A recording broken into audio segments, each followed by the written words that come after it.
Welcome to Quezon National High School Learning Resource Center. Sit back and take down note as you will learn the different services offered by the library.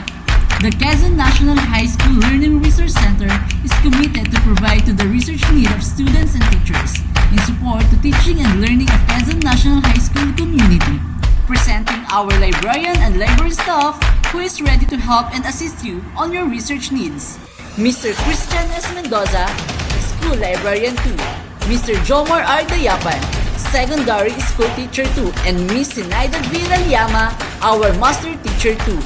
During this challenging time, library find ways to support the blended learning setup of the school. Learning Resource Center launched the Libros, stands for Library Reference Online Services. It is virtual library assistance to our students and teachers for them to access the resources from the library via online. These services compose of the following. Library Advisory. This service helps patrons to keep informed through regular posts of important announcements, guides, and other matters. Answering online queries. It is used to answer library concerns such as library appointments, book renewal, and other library inquiries via Facebook page. Selective dissemination of information. The librarian will send PDF or links of the ebooks or e-resources via the email or Facebook Messenger. To avail these services, just go to Quezon National High School Learning Resource Center or Facebook page. The library has booklet project, stands for Basa at Unawa, para sa kaalaman at lubos na kagalingan sa mga asignatura at teknolohiya. It is a library reading remediation program that aims to use reading skills as strategies to learn and utilize our learning resources to acquire knowledge in all learning areas. The library provides borrowing and returning of library materials where students are allowed to borrow 2 books for 3 days and it will be quarantined for 3 days. Use of Starbooks, online and offline, and also Tech for Ed. Class visitation or meeting room. Students and teachers are always welcome to the library for group research and small meeting by schedule.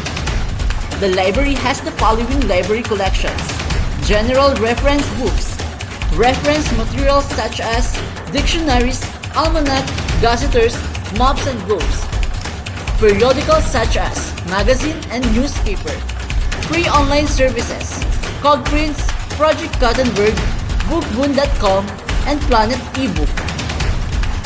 Learning Resource Center offers different facilities such as circulation area, periodicals area, reference and Filipiniana area, and e-library.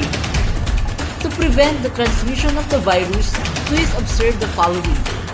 No mask, no entry.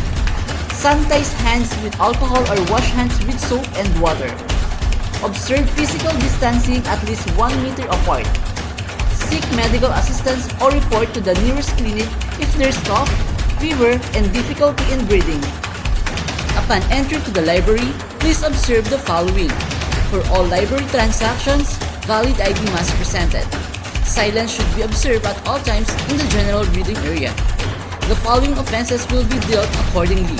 Smoking, eating, drinking, and sleeping, drawing, sketching, littering or improper throwing of trash, unnecessary and loud talking, public display of affection, dishonesty or cheating, use of another student's ID or lending it to another student, taking out library materials that are not properly borrowed, marking or tearing of pages from books or periodicals, acts of vandalism that damage library furniture, equipment, and other property, stealing library stuff, property, or those from other users. The library is for quiet study and not admitting cliques by any group.